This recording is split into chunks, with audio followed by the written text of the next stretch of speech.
history, language, culture, mentality.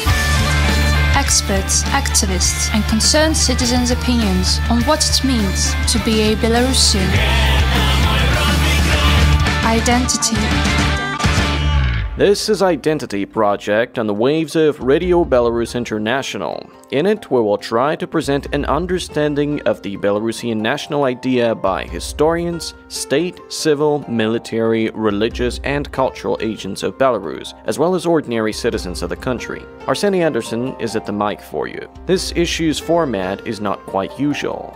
Usually, we invite a guest, an expert in a particular field, and ask him questions on a topic of interest to us. This episode may be attributed to the category of overheard. Recently, a press conference was held at the Falcon Club Boutique Cinema in Minsk on the occasion of the upcoming Listapad International Film Festival. It presented non-competitive sections of the festival, as well as the programs of the national competition and the industrial platform. After all the announcements, the journalist, introducing himself as Taras from the Belarusian Journal, asked a question that raised a small but rather emotional discussion about what film may be considered national. The first Deputy Minister of Culture, Natallia Karčeŭskaja, and the Director of Feature Films, also Director of the Film Contest for Children and Youth, Listapad, Ihar Sukmanaŭ, answered the journalist's question. Identity.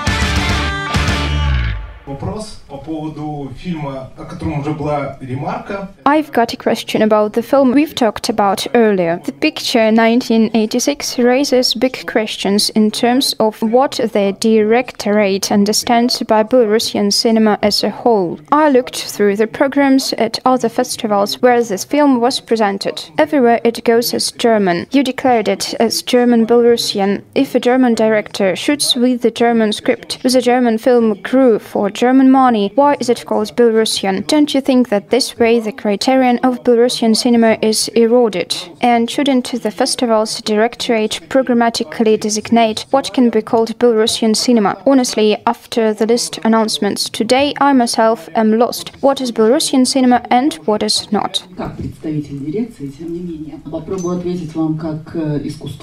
I'm not a directorate representative, but I will nevertheless try to answer as an art critic. Can you name clear criteria of, for example, a Belarusian book? As far as I know, the answer is arguable. There has been a debate about this film in the qualifying directorate of the national competition. It was decided that since the application was submitted specifically to the national competition, they should not exclude it, but hand the decision to the jury. If they find arguments like yours convincing, they themselves will exclude it from the competition. During the program presentation, it was said that this film was shot by a film crew that is 80% Belarusian. Almost the entire cast is Belarusian. Yes, on the one hand, it is an experiment to include such a picture in a national competition. Experiments are not always successful. Perhaps this will broaden the perception of our country. If Berlin directors show interest in our cinema, then why not provide an opportunity to compare the work of Belarusian and German filmmakers? It is quite difficult to decisively answer your question. I agree that there is a problem. Nevertheless, I cannot agree with you that the film shot by a person with a Belarusian passport is clearly Belarusian, and the film with a Belarusian story but with foreign actors is not Belarusian. It's a matter of dispute.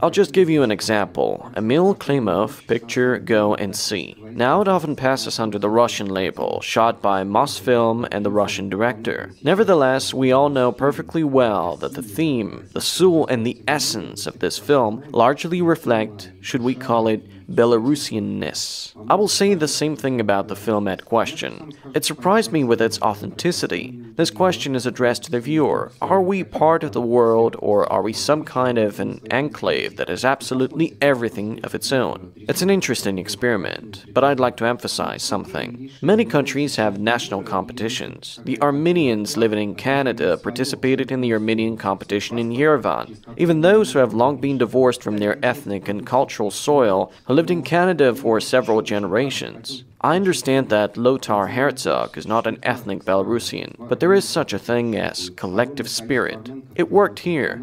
You can't take this film for a counterfeit. This picture is very careful, very delicately suited to everything that is connected with our realities. Let's debate and see. We often say that we do not have our own school, that there is no industry, that only enthusiasts make films for a penny. This program and the inclusion of Herzog's film in this particular competition show that our independent cinematography camp is approaching the European level that we dream of, but which still remains slightly distant. I consider this important. The authors themselves consider this production to be joint. Before including the picture in the national competition, we consulted with Lothar Herzog himself and with the company representing the film. You can open the directory. It says Germany and Belarus. Belarus is represented. People can use whatever they want in their directories. One can write one country, the other can write 5 countries. In modern festival cinema, the concept of national is defined either by the country of the director's origin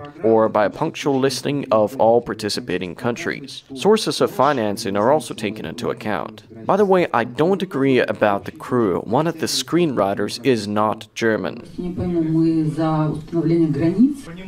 I don't understand. Are you looking to create strict boundaries? I'm looking for a clear understanding. Understanding what nationality is an eternal question. For our part, this is a step in order to initiate such a discussion so that everyone gives his answer to this problem. When we organized this competition a few years ago and gathered Belarusian directors, the phrase, "I don't want national, I want the main thing, I want to participate on an equal basis with others," was constantly heard. We want to show that the national competition is not a ghetto where Belarusian directors of a certain type are driven, not being led into other competitions. We're open to everyone who is honest with respect to our space, who's ready to enter our national consciousness and identify with it. Last year we had a Polish film, Salamanca. It's not about Belarusians, but about Mexicans. Nevertheless, it has a Belarusian code, and we're trying to pick some keys to it to approach it from different sides. The question is open to interpretation. You may or may not agree with such an opinion. I witnessed a 2-hour discussion about what a national book is, and the experts did not come to a consensus. Is that a book written by ethnic Belarusian or Belarusian by nationality? In Belarusian or Russian? In any particular period? Will a book written on Belarusian territory by a Pole be considered national? This is a somewhat blurry concept. At the same time, it must be said that such clear boundaries do not exist in art. At the moment, the directorate made that decision, but the jury will take the final decision. They will either consider the picture as part of the competition or take it out. Что это? Это книга, написанная гражданином Республики Беларусь, белорусом по национальности. Identity. We haven't received a clear answer to Taras's question, but it opened the opportunity for the topic development. What is national cinema? Where should we draw the borderline between Belarusian and non-Belarusian? Is it even possible to set national boundaries in art? And how legitimate is the existence of the national competition? We will find a worthy companion who would answer these questions to us.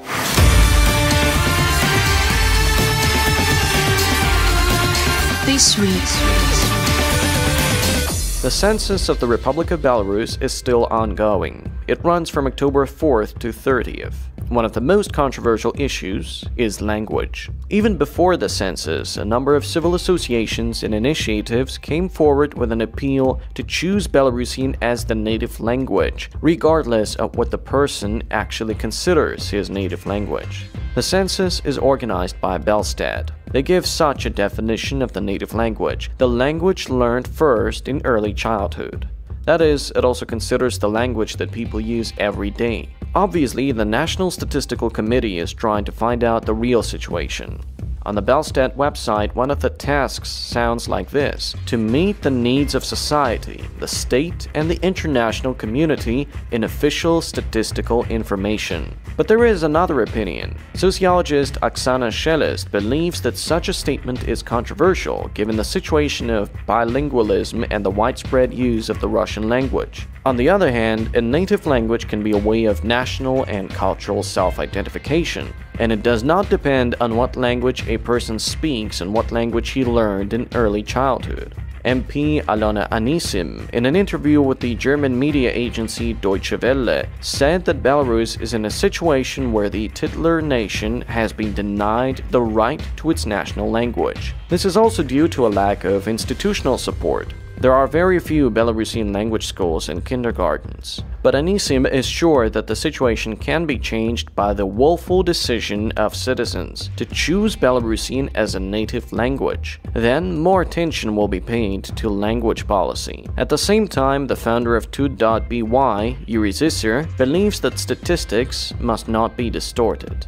It's not good to lie, no matter how good the ends are, he wrote on his Facebook page. Obviously, it's a choice between two realities, what is and what should be. And this indeed is a willful decision. We'll talk more about the Belarusian language with Professor Philology PhD Hanna Kulic in our next issue. You can listen to this and other programs at our YouTube channel Cultural Panorama of Radio Belarus, anytime, anywhere. Arsienij Anderson was with you. See you in a week. History, language, culture, mentality. Experts, activists, and concerned citizens' opinions on what it means to be a Belarusian. Identity.